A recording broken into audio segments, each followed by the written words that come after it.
Mira, yo cuando ocurre lo del caso Negreira, para empezar, no estoy en la federación. ¿Has impulsado tú el fútbol femenino en España? No te quepa la menor duda que mi equipo es quien ha impulsado el fútbol femenino en España. Yo no siento ninguna lástima por Jennifer Hermoso. Lástima por una persona que miente, que traiciona a un amigo y que se inventa una historia. Si a eso le sumas que la extrema izquierda y el feminismo radical de este país, que para mí en vez de ayudar a la igualdad, lo que está haciendo es levantar un muro entre hombres y mujeres. Decir tú eso, ¿no crees que a lo mejor mucha gente puede llegar a pensar que tú, como ya no eres presidente de la Federación Española, hablas desde el rencor? No, soy poco rencoroso. Lo podrían llegar a pensar si no tuviera pruebas, pero por eso he escrito mi libro, Sí.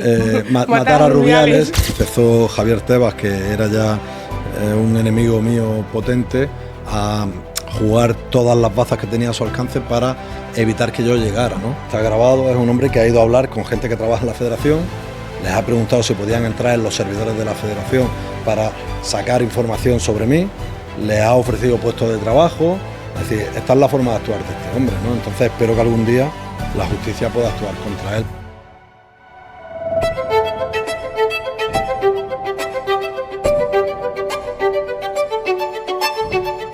Hola, buenas a todos, soy Lucía Ochaga. Bienvenidos a otro capítulo de A Moment with Ochaga. Esta vez lo hago con un expresidente de fútbol que yo creo que nada más en cuanto aparezca le vais a reconocer. Y bueno, ¿qué? Rubiales, muchísimas gracias por estar hoy aquí. Muchas gracias a ti, Lucía, por invitarme.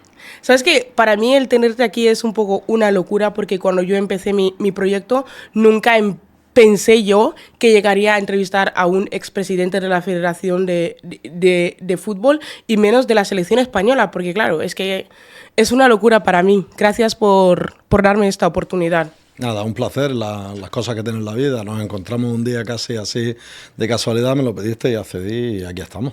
Pues muchísimas gracias. Bueno, para empezar un poco con esta entrevista, una cosa que yo lo siento mucho, pero me he sorprendido, es que también has sido jugador de fútbol, porque esa parte yo personalmente no la sabía. ¿Cómo fue tu experiencia como futbolista?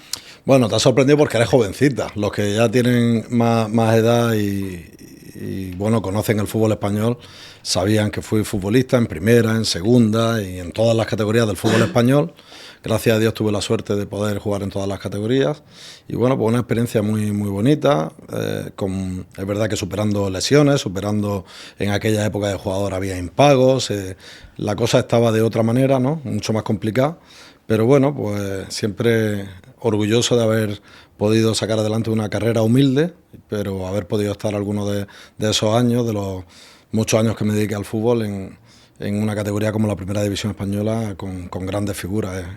La verdad que es motivo de orgullo que el trabajo diera resultado, ¿no? Sí, estuve 5 años en el Levante y bueno, pues 3 temporadas fue en Primera División, luego estuve también en el Reino Unido, en Escocia, comencé en Primera División, pero rápido me vine para presentarme a lo que es la Asociación de Futbolistas Españoles, ¿no? ¿Sí? El sindicato de futbolistas, y bueno, pues ahí empezó mi etapa en los despachos. Y bueno, a ver, yo soy de Guinea Ecuatorial, que no sé si conoces mi país. No he estado allí, pero lo conozco y tengo muchos amigos de Guinea. Vale, de hecho te lo pregunto porque, si no me equivoco, pues jugasteis en la misma época que Benjamín Zarandona, ¿vale? Y él pues también ha representado a la selección de mi país. ¿Cómo fue poder enfrentarte a Benjamín Zarandona? Bueno, pues un tipo divertido, muy buen tío. Y la verdad es que no solo me he enfrentado a él, sino que también su hermano Iván jugó en el Mallorca B, en el filial. Sí. Es verdad que llegó cuando yo ya me iba, yo subí a Segunda División A y el filial estaba en Segunda B. Y bueno, pues los conozco, tengo una buena relación, me parecen muy buena gente. En general, en el continente africano, un tema que suele ser bastante polémico es el cambio de asociaciones de los jugadores. Es decir, que a lo mejor un jugador que ha estado jugando, pues, por ejemplo, para la selección española, de repente, pues, cuando ya no le llama a la selección española o algo parecido, pues se cambia a jugar a las selecciones africanas. Y yo me pregunto, ¿esos cambios de asociaciones lo llevan directamente los presidentes de las federaciones? No todo el tema burocrático, pero sí participamos en algunas cuestiones. Por ejemplo, si es un jugador, primero se tienen que dar las condiciones, porque bueno, hay un número de partidos que si lo superas ya no puedes volver atrás. Ya ha jugado 3, 4, 5, 6 partidos con una selección absoluta, ya no puede jugar con otra selección absoluta, ya es lo que hay, ¿no? Pero bueno, si se dan las circunstancias y lo primero que hay que hacer es hablar con el departamento técnico, con el seleccionador, con el director de la selección, y bueno, pues esa era una conversación que sí que la tenía yo, ¿no? Con ellos, y si es un jugador que ya pues vemos que no va a venir más con la selección española, que debutó, jugó un partido y no va a volver o algo así, pues entonces, hombre, no se le corta la trayectoria y se permite, ¿no? Ha pasado fundamentalmente, es verdad, con países africanos, pero bueno, pues para eso estamos, ¿no? Para que los jugadores jueguen cuando de verdad el equipo nacional lo necesita, pero si el seleccionador siente que no lo va a volver a convocar, pues es hacerle una faena, cortarle su progresión para jugar con otro país. Vale. De hecho, ya esa norma ya se ha cambiado, que ahora con un jugador debuta con una selección, ahora si quiere pues puede ir a jugar con otras selecciones, pero la norma antigua, ¿a ti te parecía justa? No, pero tiene que haber un mínimo de partidos, un máximo en este caso. Sí. Si ha jugado más de 2 partidos, creo que es la norma, ¿no? Ahora mismo tampoco estoy enfocado en si ha habido algún cambio, porque llevo 3 años fuera, ¿no? Sí. Pero bueno, ya te digo que los matices administrativos o de normas, si se cumplen, lo importante es tener la buena fe de si lo vas a utilizar como jugador tuyo y quieres que rinda con la selección y tal, pues tratar de convencerlo para que esté contigo, pero si no es así, si el jugador se quiere marchar y además pues no es convocable, pues porque en su sitio hay jugadores, en teoría, que bueno, que el seleccionador confía más en ellos, pues hacer todo lo posible desde la federación para que este jugador siga su carrera, ¿no? Tú como persona que entiende mucho del mundo del fútbol, o tanto en los despachos como fuera de ellos, en general, ¿tú crees ¿qué crees que le falta, por ejemplo, al continente africano para poder potenciar su fútbol? Bueno, vamos a ver, yo he estado en muchos países de África, he visitado muchos países africanos y creo que en algunos de ellos se están haciendo las cosas muy bien, se va evolucionando, pero al final digamos que bueno, pues que hay muchos países que están en desarrollo, que el fútbol está en desarrollo, que incluso a nivel social pues carecen de los medios que hay en otras cuestiones, háblese de educación, de sanidad, etcétera. Entonces, pues bueno, pues al final la sociedad va evolucionando en toda la vez. El fútbol no es algo diferente. El fútbol tiene la ventaja de que en cualquier sociedad, más avanzada o menos avanzada, se juega en la calle, se juega con un balón, se juega hasta con latas de refresco. Literal. Es un pueblo, en un pueblo los niños están jugando entre ellos, y eso en África.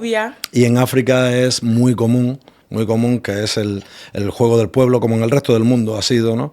Y han surgido talentos bestiales. Entonces yo creo que el fútbol africano está evolucionando en selecciones muchísimo por un motivo, y es que tienen esa fuerza, claro, tienen esa capacidad, esa potencia, pero aparte ese rigor técnico que a lo mejor antes las selecciones dejaban de tenerlo. Digamos que en ese aspecto los jugadores se han europeizado más, sí, y tienen técnicos cada vez más preparados, las propias federaciones cada vez están más preparadas y se está acortando la distancia. De hecho, pues bueno, estamos viendo y lo hemos visto en este mundial, que ha habido selecciones africanas que han dado susto y que han hecho un fantástico papel, ¿no? Claro, como Cabo Verde, yo me quedé flipando, cuando consiguió aguantar a España. De hecho, es más, cuando hicieron el cambio de Lamine dije, adiós. Cuando metieron a Nico dije, sí o sí meten, y luego al final, pues mira, han conseguido mantenerse. Y también creo que también viene siendo porque ahora ya pues también hay jugadores que ya también deciden irse con las selecciones africanas. Y bueno, cambiando un poquito de tema, me gustaría saber qué es lo que te hizo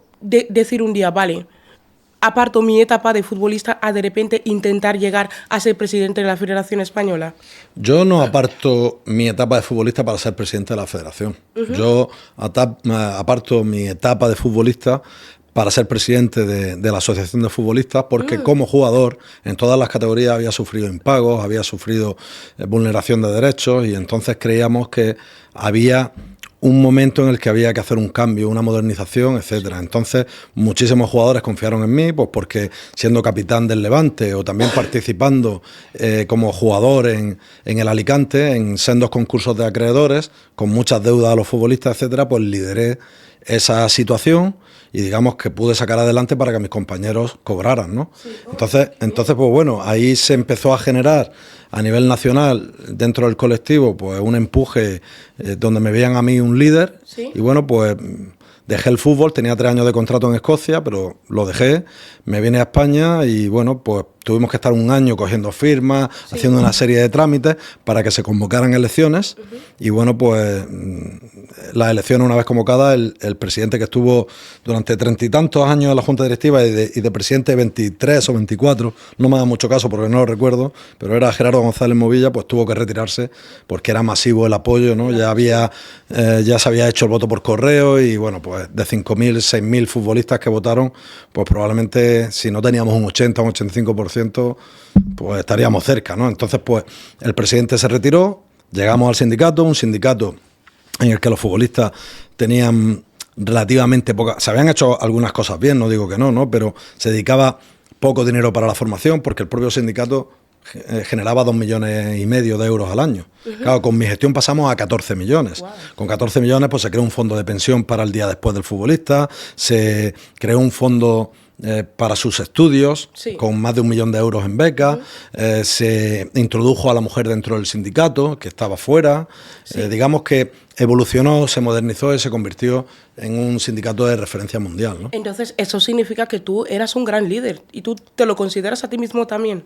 Bueno, yo, digamos que siempre cuando había problemas la gente me buscaba, ¿no? Y me considero una persona que no puede con las injusticias, que trata de buscar soluciones y bueno, en ese aspecto pues he sido capitán prácticamente en todos los equipos que he jugado, ¿no? En los que he estado más de un año y bueno, pues lo importante no es lo que piense uno, lo importante es lo que piensen los demás, que esté respaldado y sobre todo que haya resultados. Y es cierto que en las gestiones tanto del sindicato como luego en la federación, donde pasamos de 140 millones a más de 400 millones en 5 años con una pandemia por medio, la gestión está ahí a nivel económico, a nivel deportiva, sobre todo dándole a los equipos femeninos, a los equipos de formación, a los equipos más pobres, de pueblo, del fútbol más modesto, mucho dinero para que pudieran hacer sus funciones que son importantísimas en la base de la pirámide, porque el fútbol es una pirámide.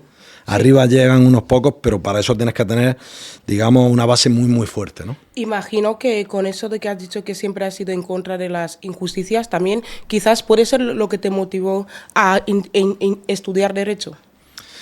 Bueno, fíjate, yo estudié enfermería.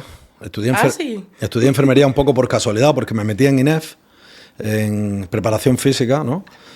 Pero en aquella época estaba jugando en el Valencia y estaba entrenando con el primer equipo, falté mucho a clase y al final no pude seguir en INEF y tuve que hacer enfermería, y enfermería es una carrera que se me quedó la espinita de que no la terminé por 2 o 3 asignaturas, pero bueno, pero a la vez estaba también estudiando Derecho, y Derecho lo que hacía es que estudiaba a lo mejor medio curso por año, porque también ya era padre, en fin, no era fácil ser futbolista, padre, etcétera, y bueno, pues que un año tenía una lesión, ese año, como cuando me rompí la rodilla, pues pude hacer un curso por año como un estudiante normal, ¿no? Pero bueno, yo veía que conocer sobre las leyes nunca estaba de más, siempre iba a ayudarme, y como decía mi padre, ¿no? Un abogado en todos los sitios es necesario, ¿no? Entonces, pues bueno, estaba bien. En el momento en el que a ti se te presenta la oportunidad de poder ser presidente de la Federación Española, ¿qué es lo primero que se te pasa por la mente y llegas hasta a pensar que lo conseguirías, o por lo menos en el momento en el que te lo dieron a ti el cargo? Estaba convencido de que lo íbamos a conseguir, de que íbamos a conseguir el apoyo del fútbol español. Nos pusieron muchas trabas, muchísimas trabas, muchas zancadillas, se demoró, aplazamientos. Digamos que ahí empezó Javier Tebas, que era ya un enemigo mío potente, a jugar todas las bazas que tenía a su alcance para evitar que yo llegara, ¿no?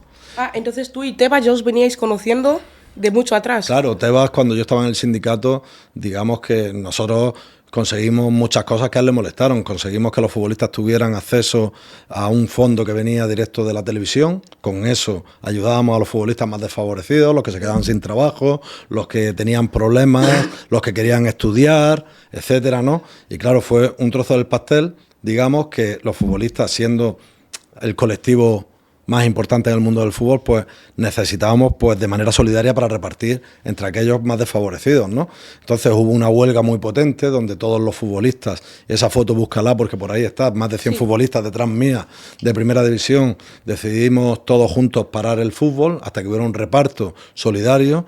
Y bueno, pues digamos que cuando yo ya llego a la federación, él sabe que conmigo no va a tener una persona fácil, ni que se ponga de rodillas, ni que le diga siguana a todo, ¿no? como es la situación de ahora, ¿no? Sí. Ahora tiene un presidente de la federación, pues que hace lo que él quiere, y él es vicepresidente, pero en realidad él es el que manda la federación.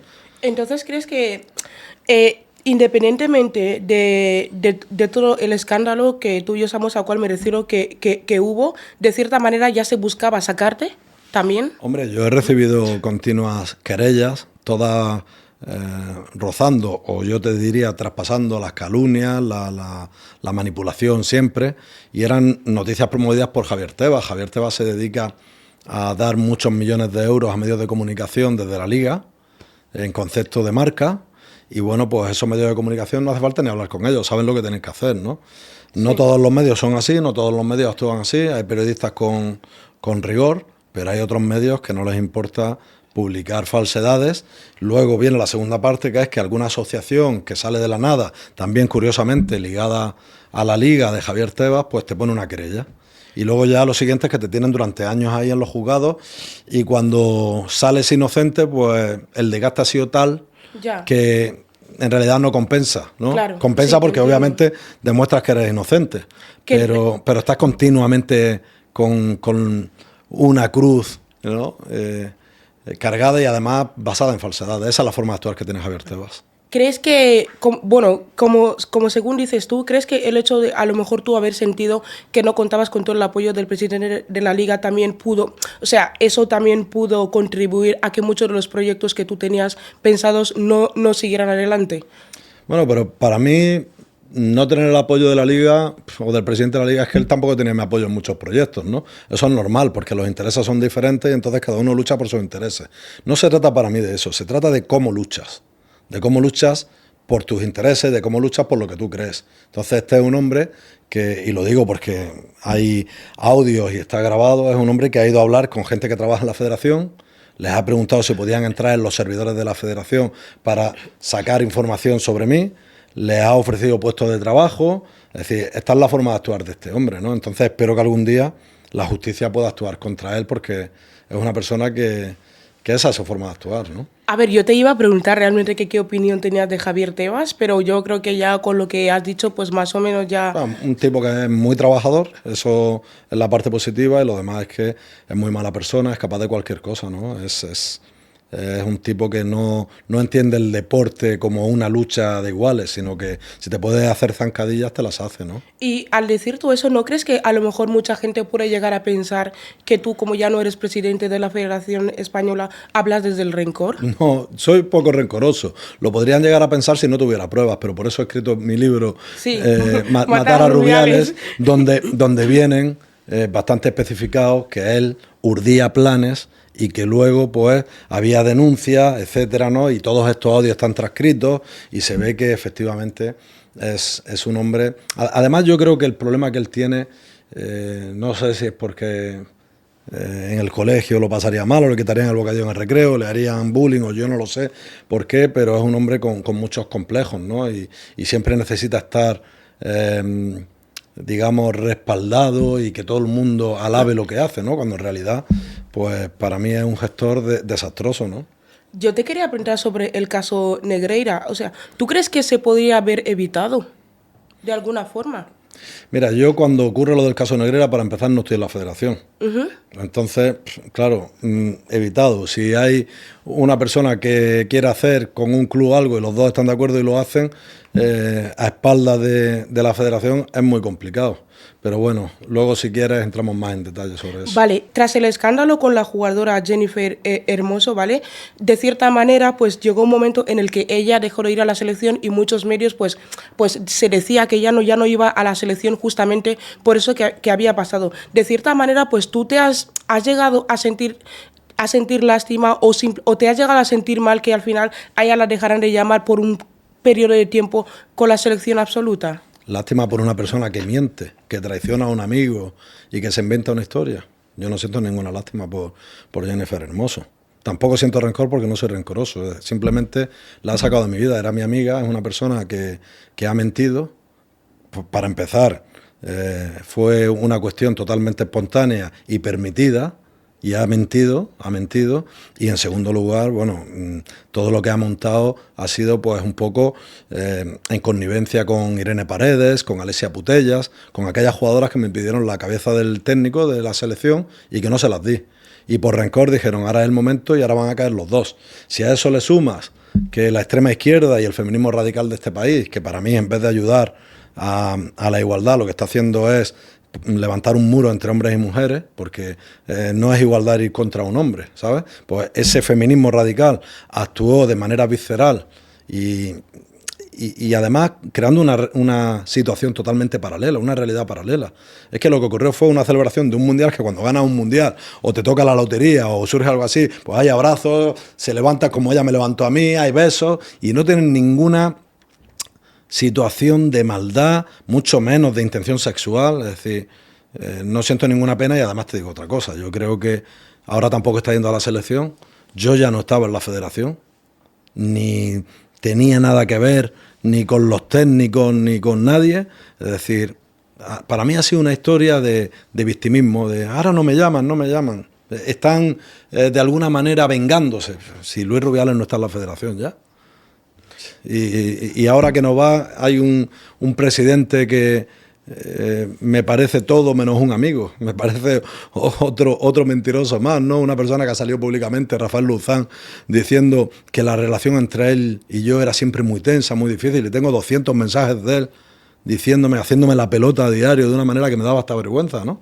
Entonces, pues, bueno, eso es lo que hay. No. Vale, al final tú dices que tienes mensajes, pero ¿por qué en algún momento pues no has cogido y te has puesto a enseñar todos esos mensajes? ¿O simplemente es, como tú sabes tu verdad, es la razón por la que decides no entrar? No has leído el libro, ¿verdad? No, de momento no lo he leído. Léelo porque hay muchos mensajes. No los he puesto todos, obviamente. Sí. Pero bueno, pero es que no tengo ningún problema. Entonces, ¿tú crees que si hubieras despedido a ese técnico que las jugadoras de la selección española te pedían que tú despidieras, ese asunto no hubiera llegado? Estoy convencido, pero entonces no hubiera sido la persona que soy. Es decir, era una injusticia. Cuando venían y decían que había que acabar con Jorge Vilda, yo les preguntaba por qué, no tenían un porqué. Simplemente querían hacerlo y no me daban una razón. Os ha tratado mal, hay algún trato despectivo, hay algo que... No, es que creemos que tiene que ser otro, ya, pero es que vosotras sois jugadoras. No sois ni el presidente ni el director técnico, cada uno tiene sus funciones. Entonces tú puedes escucharla, pero eso sí, yo le decía, yo escucho delante del técnico. No podemos hablar a su espalda, eso es feísimo. Yo he sido capitán en casi todos los equipos que he jugado y nunca he llamado a un presidente para que se carguen a un entrenador. Es más, si alguna vez me ha llamado un presidente y me ha preguntado por un entrenador en un momento en el que no era yo titular, indiscutible o tal, es que nunca he hablado mal de un técnico. A raíz de todo eso, ¿cómo uno aprende a vivir con la crítica sin perder la confianza en uno mismo? Bueno, porque la confianza está en lo que tú sabes que eres, no lo que los demás digan de ti. Y luego yo creo que es evidente que cualquier persona objetiva, que no sea radical, que no se ponga detrás de determinada creencia política o de determinado movimiento radical, etcétera, vio un gesto de alegría preguntado por mí. Ahí están pues, los peritos que señalaron en el juicio que yo les había preguntado, ¿puedo darte un besito? Y bueno, la verdad es que yo creo que cada cual tiene que saber quién es, pero también es cierto que con una presión mediática de esos medios que me habían pedido dinero de la federación, que yo no les daba, que estaban esperándome algún resbalón, de ese feminismo radical, de esos partidos de extrema izquierda, de estas capitanas que se habían querido cargar al seleccionador, todo junto genera un movimiento que la verdad es que hay que ser fuerte y tener mucha paz interior para tener la tranquilidad de abstraerse de todo eso, ¿no? ¿Y a ti te ha llegado a producir frustración que a pesar de que España llegara el Mundial no se estuviera hablando de eso? Sí, pero creo que eso... fue una cuestión de medios de comunicación que las jugadoras pudieron cortar, pero las jugadoras fueron, algunas de ellas, no todas, porque otras me consta que no han querido participar en esto, pero algunas jugadoras pues participaron y lo promovieron. Entonces, pues bueno, no les importó contribuir a que se hablara más de todo esto que de haber ganado el Mundial, ¿no? Cuando pasa una cosa así, imagino que bueno, que mucha gente te da la espalda. Hay gente que quizás a lo mejor en un principio empezó apoyándote y cuando se vio que el escándalo pues ya trascendía demasiado, de repente cogieron y se volcaron contra ti.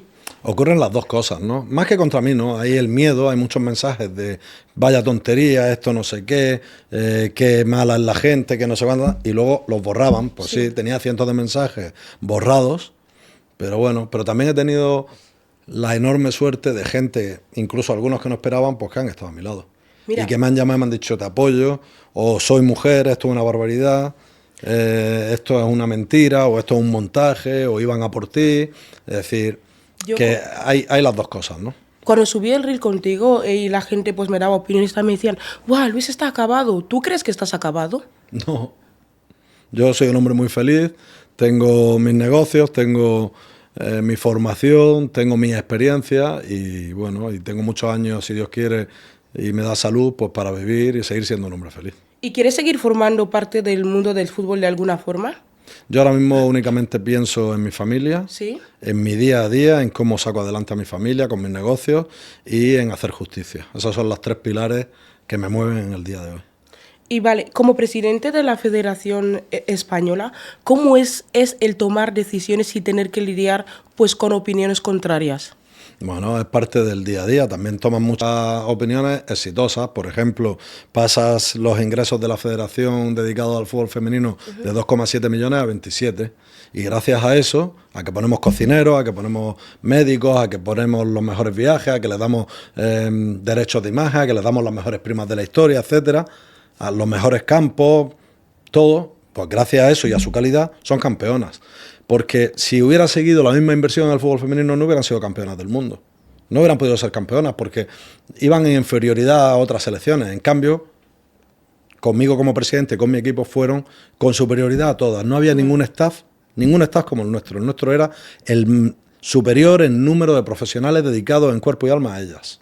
Entonces, pues bueno, pues tomas decisiones. ¿Alguna vez te equivocas? Sí, pero si de 140 millones hemos pasado a 400 y pico, de 2,7 en femenino a 27, si hemos ganado todo en el femenino, todo, falta únicamente la Eurocopa a nivel absoluto, pero en categorías inferiores, todo, mundiales, Eurocopa. Sí, mundiales. En masculino también, hemos traído las mejores competiciones europeas a España, hemos mejorado las competiciones, especialmente la Copa del Rey y la Supercopa.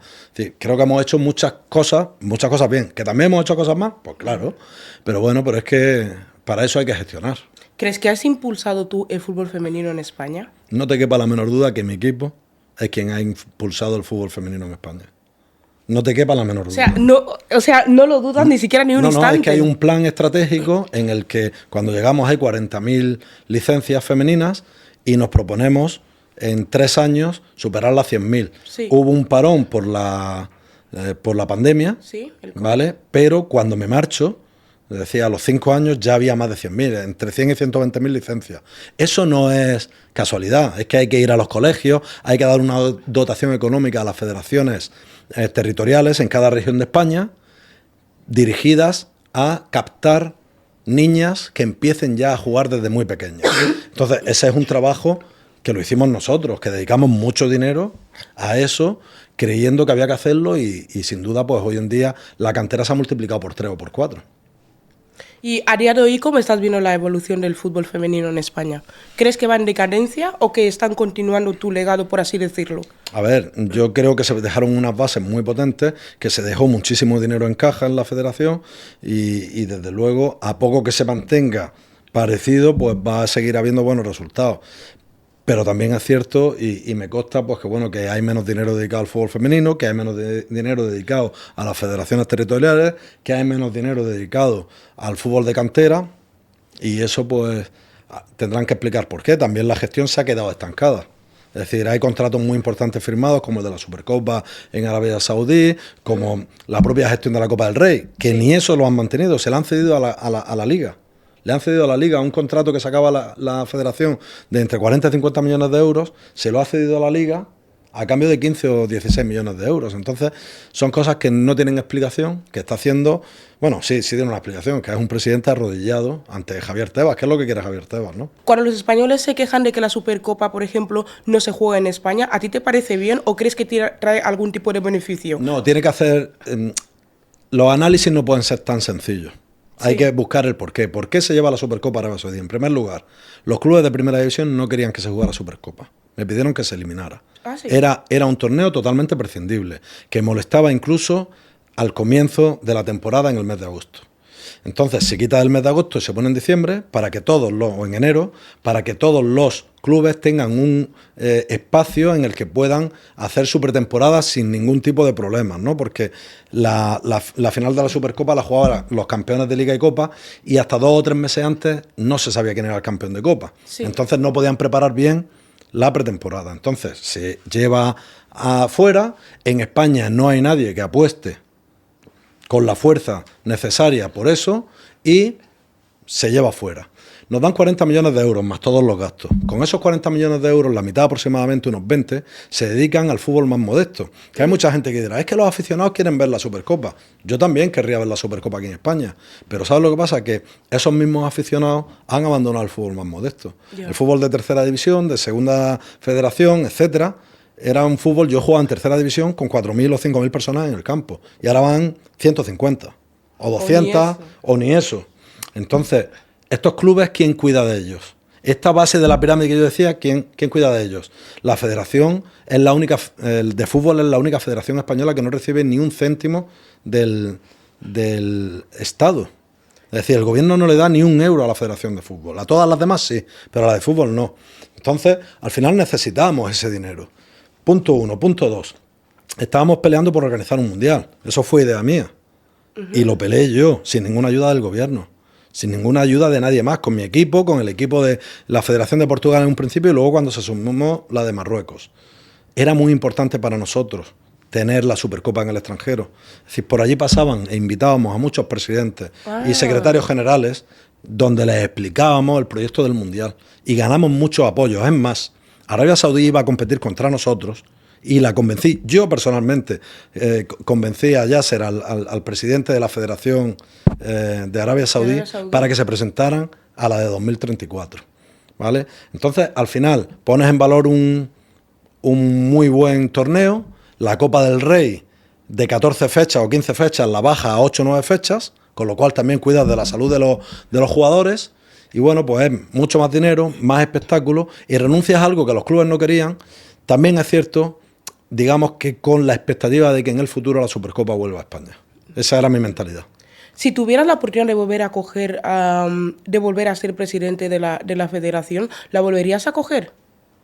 ¿A coger qué? O sea, perdón. ¿Que si aceptaría volver a ser presidente de la federación? Si tuvieras la oportunidad de volver a ser presidente de la federación, ¿aceptarías? Es que no me planteo hipótesis.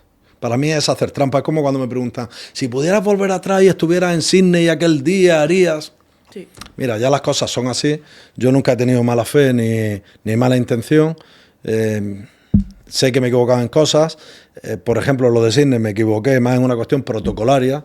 Por supuesto, ni aquello fue una agresión sexual, ni una agresión, ni nada. Ha sido una traición de una amiga que ha mentido para alinearse con aquellas, para volver al grupo de aquellas que quisieron matar al seleccionador, y para dar satisfacción también a un movimiento que para mí, sinceramente, el feminismo radical. Una cosa es el feminismo, la lucha por la igualdad, que nadie lucha más por la igualdad y por la mujer en el deporte que yo, pero desde luego otra cosa es ya llegar a unos extremos que de verdad la propia mujer está dejando, y eso son estadísticas públicas, está dejando de apoyar estos movimientos. Cada vez se sienten más identificadas con otras cosas distintas fuera de esos movimientos radicales que ya te digo que en muchos casos luchan contra el hombre, ¿no? Independientemente de todo eso, pero ¿tú crees que es necesario el feminismo?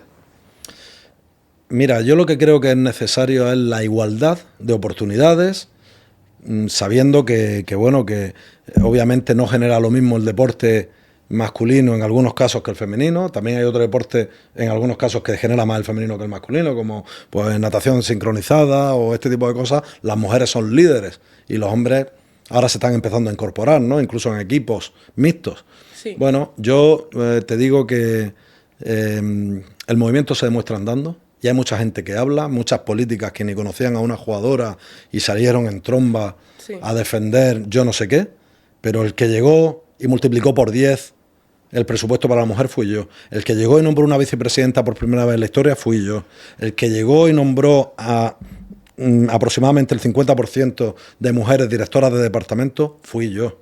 Eso está ahí. El que ha subido de 40.000 a 120.000 licencias ha sido bajo mis mandatos. Entonces, me puedes preguntar y te puedo decir cosas muy bonitas, pero prefiero contestarte con los hechos. Esto es lo que he hecho yo.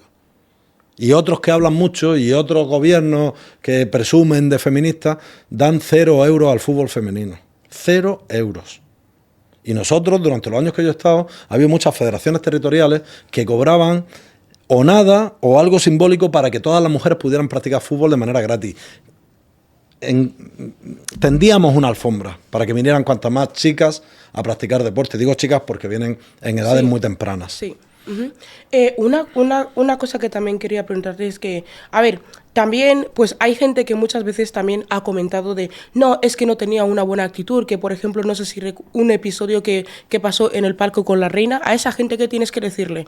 Porque dicen que tu actitud no fue muy correcta.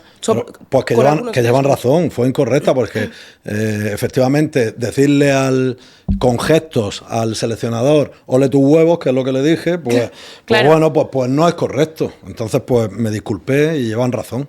Ahora, ¿es proporcional el linchamiento cuando ha habido futbolistas, entrenadores, muchos que se han dirigido a la grada provocando, diciéndole, oye, no ole tus huevos en positivo, sino... Sí. Pues bueno, ya está. ¿Qué es lo que pasa? Que en aquel momento pues hubo un tsunami muy por encima, muy desproporcionado en función a lo que había pasado. Pero bueno, también hay que entender que en ese momento la alegría es tan grande que veníamos de una ejecución de un plan, para mí, maquiavélico contra el seleccionador. 15 jugadoras más otras 3, Jenny Hermoso, Alessia Putellas y Paredes, se negaron a ir con la selección. No venían con la selección. Dijeron que si seguía el seleccionador no venían y nos mandaron un email diciendo que se encontraban psicológicamente mal para jugar con la selección. Con sus clubes no tenían problemas. El problema psicológico era con la selección. Y nosotros no cedimos. Dijimos, pues que vengan juveniles, que venga quien sea. Entonces, ¿qué es lo que ocurre aquí? Que ese fue el principio de... Jenny empezó a actuar ahí de una manera colaborativa con la federación. Dijo, mira, no sé si voy a jugar más mundiales, pero tenemos una buena solución, esto hay que arreglarlo, y fue de las que empezó a ayudar.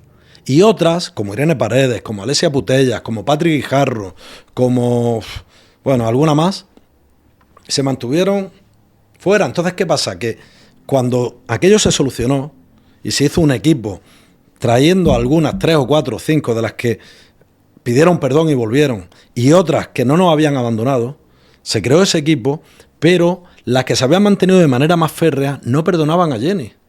Entonces, para Jenny, el tema del beso fue una manera de devolver al grupo, de volver por la puerta grande. ¿Me explico? Sí. Y eso ocurrió unido a lo que ya te he dicho, extrema izquierda, feminismo radical, Pedro Sánchez, que estaba dando la amnistía a los catalanes que habían cometido ese delito, ¿no? A los políticos catalanes.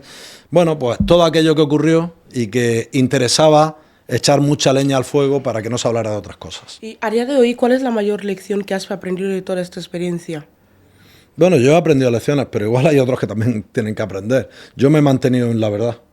Y te digo una cosa, ha sido muy duro, mi familia ha sufrido, mis amigos han sufrido, pero partiendo de la base de que a nivel protocolario me equivoco, de que es verdad que fui incorrecto en el palco, etcétera, prefiero estar en este lado que estar en el lado de la mentira. ¿No crees que fue a lo mejor un poco duro el decir no voy a pedir perdón? No, porque es que yo no soy quien tiene que pedir perdón, es otra persona quien ha mentido y quien tiene que pedir perdón, no yo. Al final, el ver que gran parte de la sociedad española está en contra tuya, ¿cómo consigues reponerte de todo eso? Porque, vale que sí, por lo que veo, pues eres una persona muy fuerte, pero al final son cosas que, pues, también imagino que de cierta manera, pues, afectaría a tu familia. Entonces, con todo eso, te pesaba más, imagino, también por tu familia, ¿no? O tampoco, o simplemente tú pasabas. ¿Tú crees que gran parte de la sociedad española, es decir, que la mayoría de la sociedad española está en contra mía o en este aspecto está en contra de Jenny Hermoso? A ver, ¿Tú crees que si salimos ahora mismo... Una cosa es los medios de comunicación, los políticos, algunos políticos, pero ¿tú crees sinceramente que la gente no tiene claro lo que ha ocurrido y que esto ha sido un tema político, desmesurado, elevado a la enésima potencia. ¿Tú crees que no lo tiene claro la gente en la calle? A ver, yo al final yo lo pregunto porque, a ver, en las redes sociales, pues, como sabía que tú ibas a venir, pues he estado mirando un poquito de todo, pero me he encontrado tanto con gente que condena tu actitud y también me he encontrado con gente que está en contra de Jennifer Hermoso, pero es que al final la conclusión de todo esto es que tú has estado en el medio y a lo que yo me refiero y quiero saber es que, vale que sí, que tú como persona pues siempre te has mostrado como una persona muy fuerte, pero de cierta manera al estar, ya no sea aunque sea de que no te apoyen, pero al estar en el centro de esa polémica, en ningún momento de verdad te llegó a afectar. Yo solamente quería matizar que no es la mayoría de la gente. Yo creo que la mayoría de la gente tiene muy claro que yo he dicho la verdad y que Jenny Hermoso ha mentido. Eso es lo que te quiero decir. Y a partir de ahí, ¿que soy muy fuerte? Sí, pero que también soy muy sensible. Soy un tipo sensible, cariñoso, me afecta cuando sufre mi gente, claro que me afecta. ¿Has llegado a llorar por esa situación? Pues seguro que he llorado por esto y por otras cosas. Y a lo mejor no por lo que yo sentía, sino por ver que otros sufrían. A lo mejor me he emocionado o me han caído las lágrimas al ver que otra gente lloraba por mí. Claro, porque ves que están sufriendo por cómo te tratan, porque no te conocen y hablan mil cosas. Bueno, es lo que tenemos, ¿no? Es decir, hay muchas injusticias a lo largo del día, ¿no? Y mucha gente que comete el error de juzgar sin conocer en profundidad. Y luego también unos medios de comunicación que lamentablemente en nuestro país están muy, muy, muy dirigidos, ¿no? ¿Tú crees, vale, pues respecto a lo que acabas de decir, con eso me imagino que, pues a ver, cuando la cosa pasó, pues imagino que muchos medios de comunicación pues querían entrevistarte, porque tomaste la decisión de ir al Chiringuito y quizás a otros medios no? No querían entrevistarme. ¿No ¿Tú crees que Televisión Española quiere entrevistarme? Ah. ¿Tú crees que Mediaset quiere entrevistarme? O sea que fue el Chiringuito el único, de los únicos pocos programas que querían entrevistarte. A mí me han silenciado, porque cuando yo voy a una tertulia y hablo, tengo argumentos para contrarrestar las mentiras y las falsedades. Pero es mucho más fácil que yo no esté y así pues que haya unanimidad en que el mensaje que se lanza es el auténtico, porque nadie lo puede, digamos de alguna manera, contrarrestar. Sí. Entonces, pues claro que he estado vetado en muchas televisiones.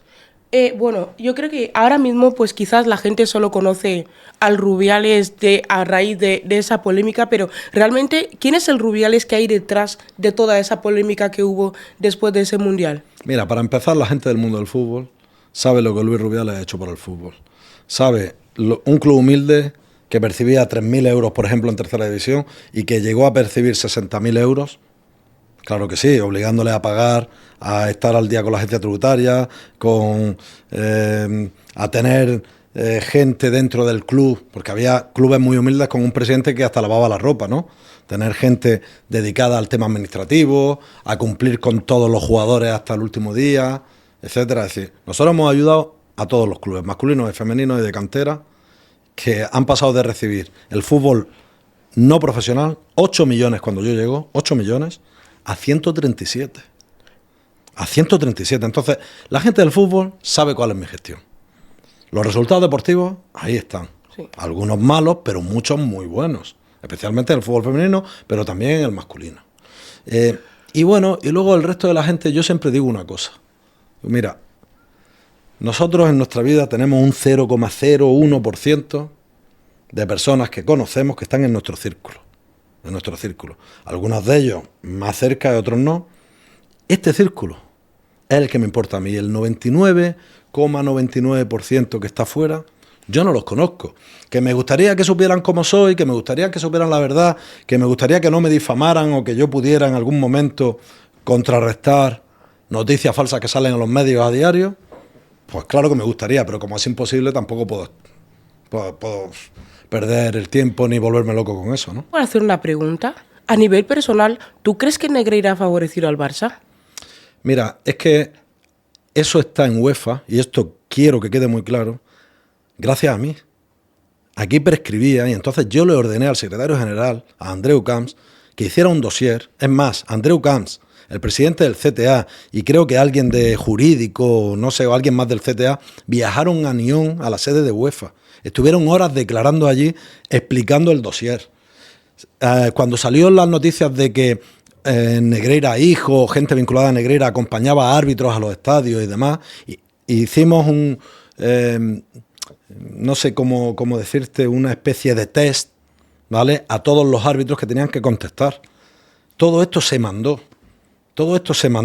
y ese expediente de UEFA, donde no ha prescrito, se abrió gracias a mí. Luego quedó en suspenso porque hay una prejudicialidad penal, entiendo, que UEFA está esperando a ver cómo avanza, o a lo mejor ahora sigue UEFA avanzando, pero toda la colaboración, toda la información, etcétera, se dio, y con la Guardia Civil y con el juzgado se abrieron las puertas de la Federación de un lado a otro y se dio toda la información y más.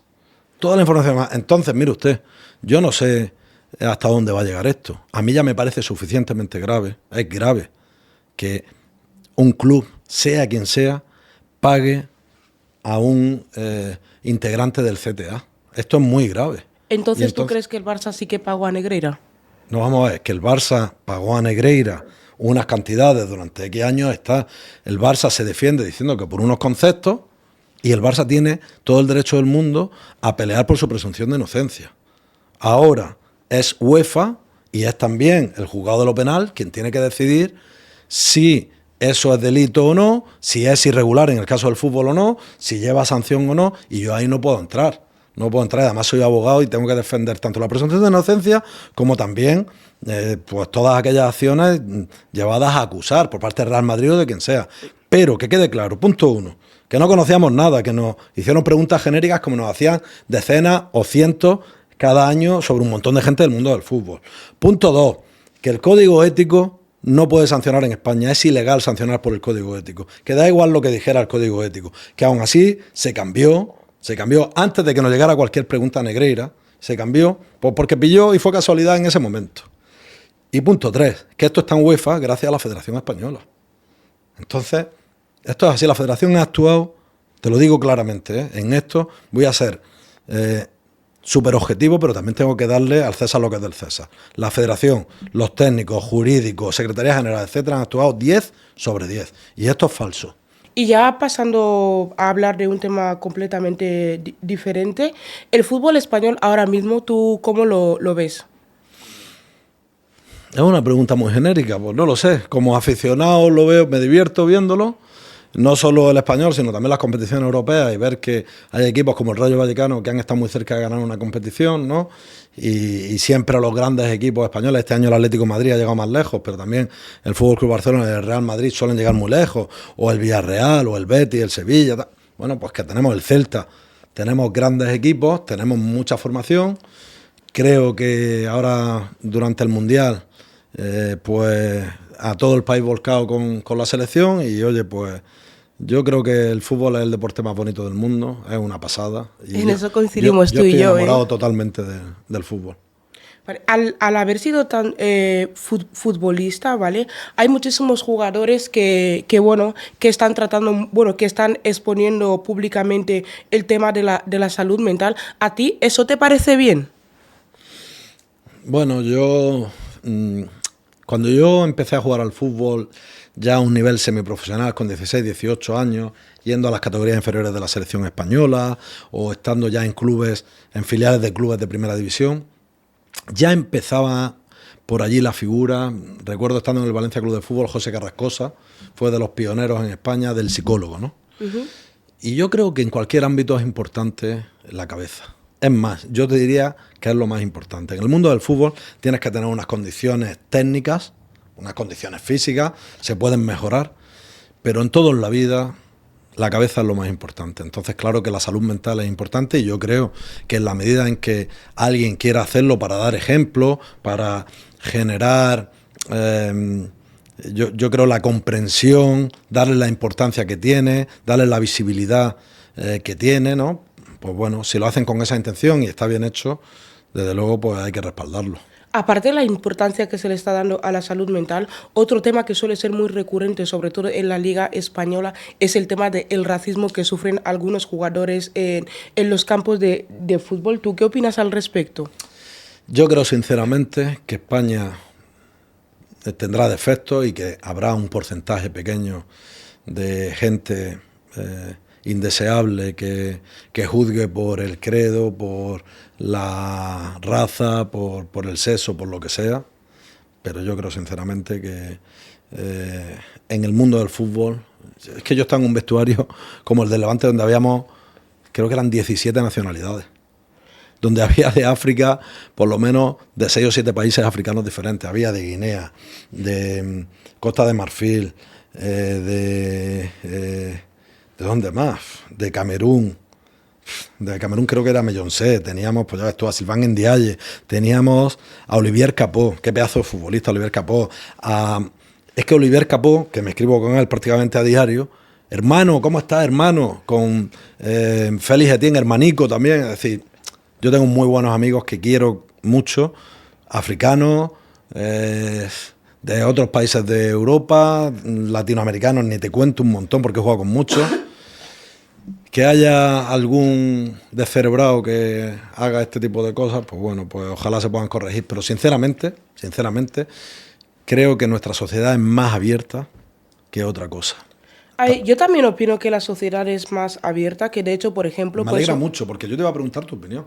Yo creo que tu opinión aquí es más válida que la mía. ¿Tú crees? Sí. A ver, es sí, porque tú eres extranjera en un país como España y seguro que alguna vez alguien te ha tratado mal, seguro, estoy seguro, pero estoy convencido de que es mucha más la gente que te ha tratado bien que la que te ha tratado mal, ¿no? Mira, yo te voy a ser honesta, ¿vale? Hasta hace un periodo corto, tú me preguntabas si España era un país racista. Yo te diría que sí, pero hace poco he vivido un episodio que no me voy a enrollar a contarlo y tal, en el que he llegado a la conclusión que es que no es que España sea un país racista. Para mí, España tiene gente racista. Pero eso no significa que en general España es un país racista. Y yo te lo digo como persona que antes sí decía que España es un país racista.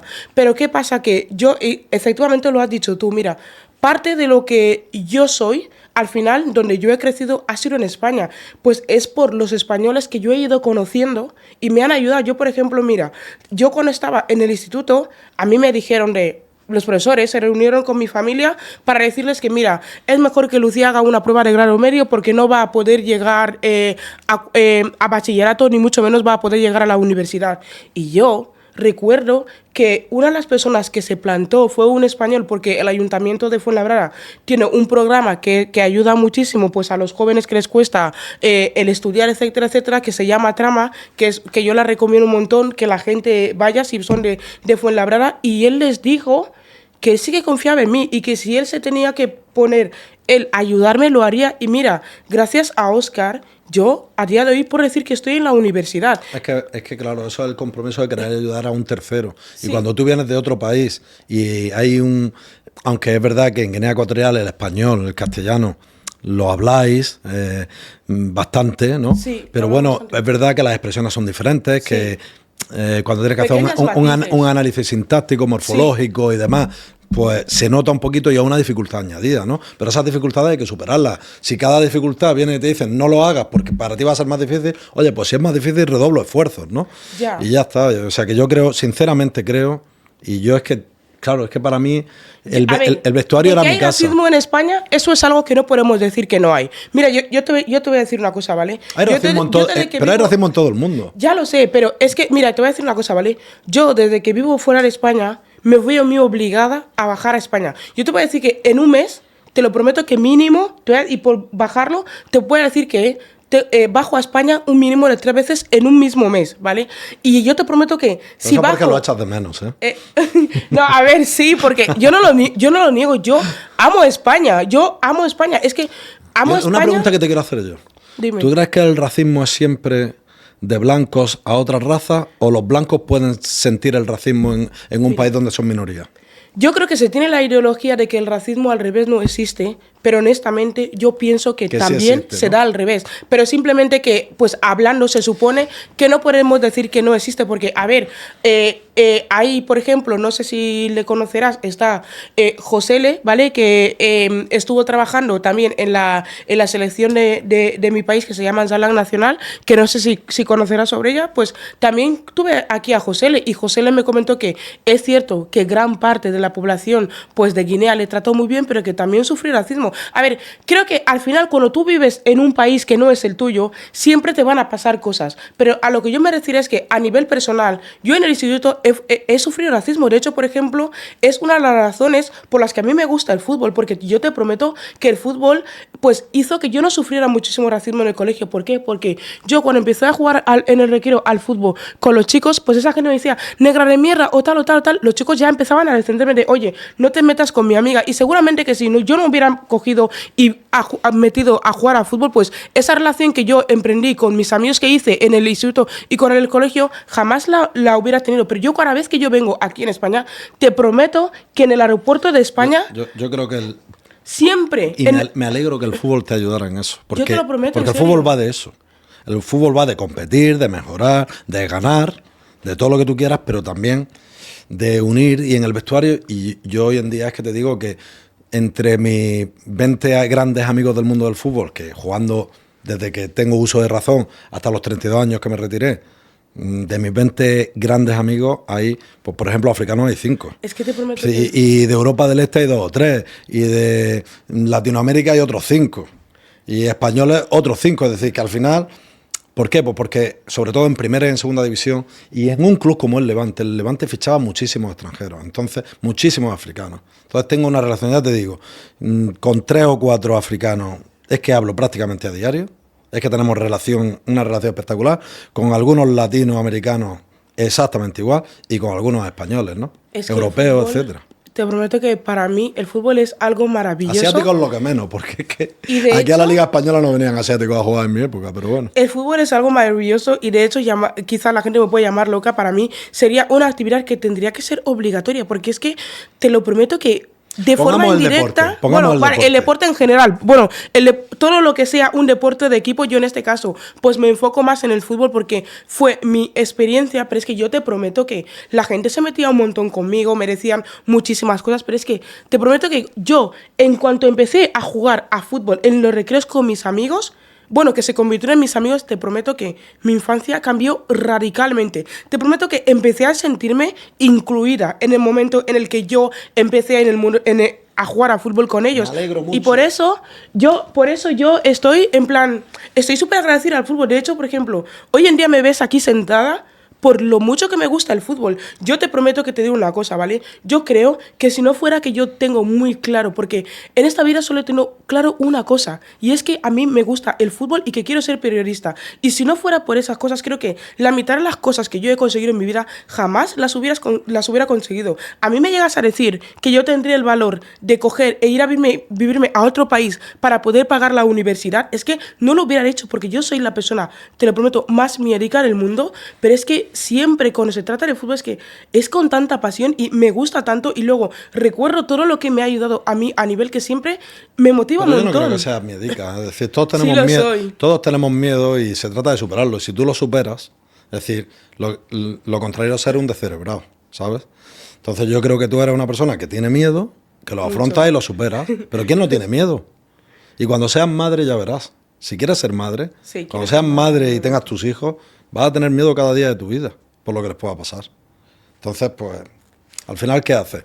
Tienes la opción de no vivir o la opción de vivir con esos miedos, superarlos, y a veces ocurren tragedias que son horribles. A mí, por eso, cuando alguien me pregunta, tú antes me decías, por lo que has pasado y tal y cual, yo he pasado por muchas cosas, pero yo tengo una muy buena amiga con una hija con un problema de salud bestial, y de verdad, es que eso sí que es tremendo. Cuando es que lo que más quieres en el mundo se te puede ir. Alguien inocente con 2, 4 o 9 años, eso sí que es tremendo. Ya. Te voy a decir una cosa, y esto lo digo ya mirando aquí. Vas a tener que pegar un tijeretazo porque nos estamos enrollando, ya vamos por el minuto 10, ¿eh? Esto lo cortáis, ¿eh? Es verdad. Y bueno, ya para ir terminando y tal. Y bueno, ya para también pues cambiar de tema, ahora mismo se está celebrando el Mundial, que yo te pregunté en una de las preguntas rápidas que te hice de ¿qué país africano crees que va a llegar muy rápido y tal? Yo creo honestamente que no te mojaste muchísimo. Entonces, pues, a ver... ¿Que me mojé muchísimo o que no me mojé? No, yo Hombre, creo... te dije Marruecos y Senegal porque son los dos más... A ver, Costa de Marfil también es una selección potente. Egipto tiene muy buenos jugadores, sobre todo arriba. Y tiene... A mí me encantó el lateral derecho, un tío fuerte, tal. El portero, un porterazo. Tiene selecciones. Ya. ¿Qué creo sinceramente? Que por encima de ella hay otras candidatas. Claro. Y lo estoy diciendo ahora, que no sé cuándo vas a emitir esto, pero ahora estamos con 5 partidos de Mundial. Sí. ¿Sabes? Es decir, que me puedo arriesgar a equivocarme, pero yo creo que hay, por supuesto, España, que está en mi corazón y en mi cabeza como una de las mejores. Y luego, sacando a España, porque obviamente no soy objetivo, porque quiero lo mejor para España, que sea campeona, yo creo que hay 3 selecciones europeas, por este orden. Francia, Portugal empatadas, me parecen espectaculares las 2. Sí. Inglaterra. Estas 3, Sí. ya hemos dejado a España, que está claro que para mí está encima. España es el Pero, dios. pero Francia y Portugal, lo que tiene Francia, lo que pasa es que luego juega al fútbol de otra manera, juega un fútbol muy directo, no enlaza, no tiene un medio de campo brillante, tiene un medio de campo de músculo, con Rabiot y sobre todo con Tchouaméni, pero tiene arriba 4 futbolistas que son increíbles, pero increíbles. Increíbles, Doué, Dembélé, tiene también a... Bueno, sí, Mbappé también, ¿eh? Mbappé, por supuesto, Mbappé. y espérate que es más. No sé, es que juega con 4 delanteros y tiene en el banquillo a Barcolá y a Turán. Se me ha olvidado uno que es a Jolín, Olise. Ah, es decir, sí, tiene 4 futbolistas ahí arriba espectaculares. Y luego Portugal, de verdad, invito a cualquier persona aficionada al fútbol que mire puesto por puesto los laterales, los centrales, el medio de campo, los delanteros. Es que es la leche. Entonces, te digo una cosa. Inglaterra espectacular. Y luego, termino ya, y luego yo creo que Argentina y Brasil se han ganado el derecho por historia, por lo que son en el mundo del fútbol, a estar ahí. Entonces, yo creo que estas 6 o 7 selecciones están en un nivel. Y luego hay otras, que ahí hay 2 o 3 africanas, que oye, hace 15 o 16 años España estaba ahí. Era una eterna aspirante, pero no se podía considerar favorita. Entonces yo creo que ahora ya hay selecciones africanas aspirantes. ¿Qué te parece que Italia no consiga, en los últimos años, no esté consiguiendo Una clasificarse? tragedia, una pena. Me da mucha pena, la verdad, porque es un fútbol importantísimo. Yo te soy sincera. Sí que al principio sí que me daba una pena. Pero ahora te pero alegras. ahora me alegro, ¿por qué? ¿Por qué? Porque no me acuerdo en qué mes le preguntaron a Gattuso y que él dijo que no, que es que considera que las selecciones africanas merecían menos cupos. Yo dije, mira, te lo prometo que cuando yo lo digo... tienen menos cupos las federaciones. Ahora han subido, pero el continente con más cupos es Europa y también Latinoamérica, Sudamérica, la Conmebol. Pero yo te digo una cosa, yo creo que Italia ha tenido la oportunidad, es una lástima porque es un país que ha ganado 4 veces el Mundial y eso está ahí, ¿no? Pero bueno, pues tendrán que regenerarse y volverán. Volverán porque Italia al final es uno de los grandes. Mucha gente piensa que, por ejemplo, que este año Portugal va a ganar el Mundial por el hecho de que pues en el último Mundial pues lo ganó Argentina, y algunos dicen, que yo también opino lo mismo, que dicen que bueno, que para mí Argentina, pues para mí no ganó muy legalmente, para mí fueron más bien gracias a algún que otro penalti que le regalaron, que en mi opinión no tiene por qué ser la correcta, yo lo veo así, ¿vale?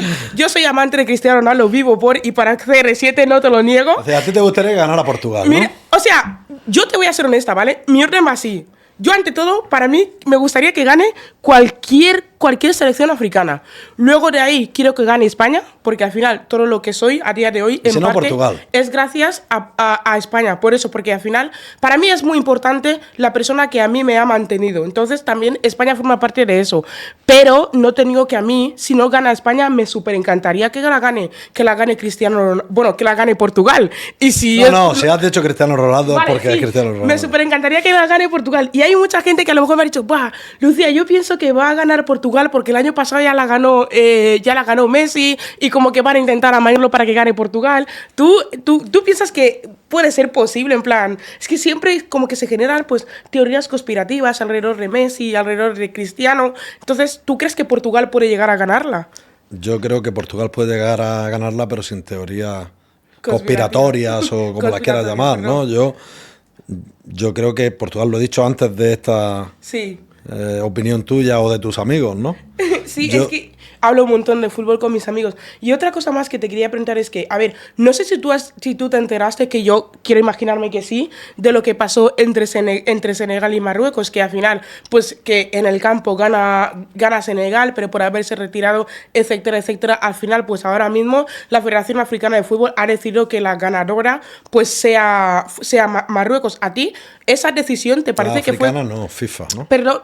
¿O ha sido, Bueno, ha sido la CAF? Sí, fue la CAF. Creo que a hay mí un me recurso consta que... ahora y que está en la justicia Sí. todavía, entonces, pues bueno, es algo que mientras que esté... Pero tú Vamos a esperar a que sea firme, Sí, ¿no? pero tú como... Vale, ya vamos a esperar, sí, pero tú como expresidente de una federación de fútbol, ¿crees que esa decisión es acertada? Creo que si estuviera en una de las selecciones defendería una cosa y probablemente si estuviera en la otra como tú y como cualquier aficionado, es decir, vete a Senegal y a ver quién no defiende que la ha ganado Senegal, vete a Marruecos y a ver quién no defiende que la ha ganado Marruecos. Es verdad que a nadie nos gusta que se rearbitren las cosas, que se mueva un resultado que ya está, todo eso ha sido extraño y yo diría que casi novedoso, no recuerdo yo en los muchos años que he estado en el mundo del fútbol un caso igual, pero como todavía está en la justicia, vamos a esperar a que llegue hasta el final. Vale, ¿Messi o Cristiano?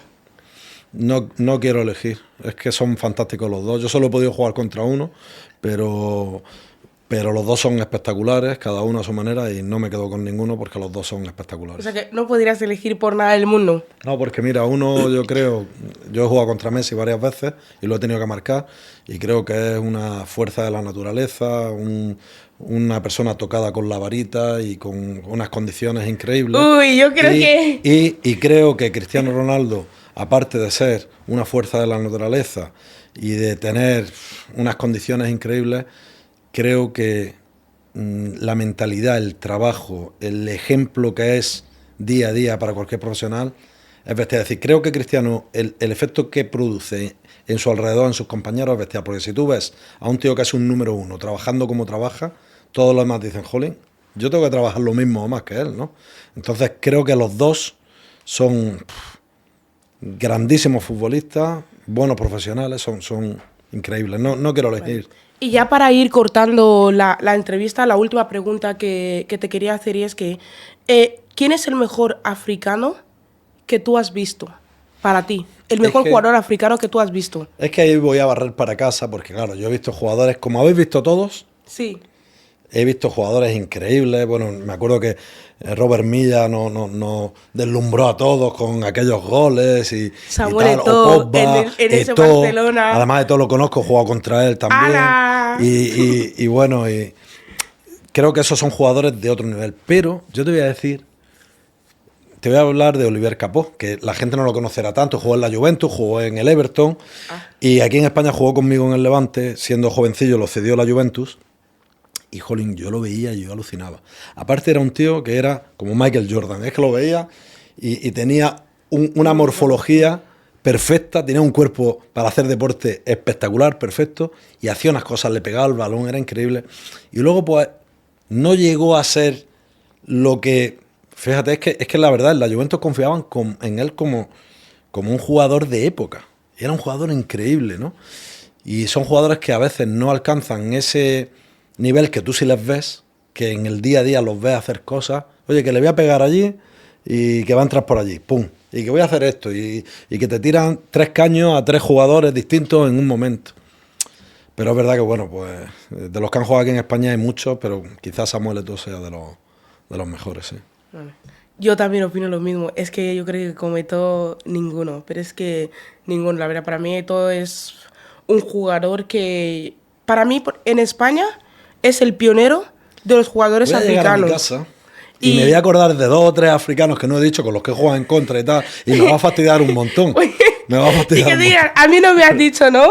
Pero bueno. Y pues nada, que muchísimas gracias por haber estado aquí en el podcast. La verdad es que ya he podido aprender un poquito más sobre los trámites que lleva a cabo la federación, las cuales no. Y también muchísimas gracias por haber hablado abiertamente conmigo sobre el tema de la famosa polémica. Y que, bueno, ojalá poder contar contigo en un futuro y que nada, que muchísimas gracias. Lo mismo, mucha suerte. Me alegro que hoy el examen que has hecho te haya salido fenomenal, que eso me lo has dicho Sí. antes de empezar, así que ya estás más cerca de ser periodista con tu carnet de manera oficial. Así que nada, temblemos cuando ya sea. Si me has hecho esta entrevista así, cuando ya seas periodista con carnet, no quiero ni pensar la entrevista. Pero bueno, Pues me sí. comprometo a que cuando lo sea, hacemos la segunda parte. Ay, ¿en serio? Ahora, pues mira, ahora más que nunca le tengo que apretar muchísimo, Sí, vamos, ¿eh? no me lo creo que te ha motivado eso. Que sí. Vamos, venga ya. Que sí, tío, te lo prometo. Es que, mira, te lo prometo porque ahora mismo para mí es algo que, mira, la próxima vez que tal, es más, traeré Pues, aquí Carmen. mi título, promételo, traeré Pero aquí mi venga aquí título, así, diré, pum. mira, tengo mi título, por favor, Rubiales, ven otra vez en el podcast. Bueno, pues me llamas, que tienes mi número y. Es más, voy a tratar de que ese día pues venga Benjamín Zarandona, fíjate, a ver si lo consigo. Buen tío. Y así a ver si os tengo ahí a los dos, ya que habéis jugado juntos. Pues eso, perdón, ya que os habéis enfrentado en Nos el hemos campo. enfrentado, sí. Vale, y eso que muchísimas gracias y pues nada, nos despedimos, Un ¿ok? placer y mucha suerte. Vale, pues eso ha sido todo con Luis Rubiales. Nos vemos hasta el próximo capítulo y adiós.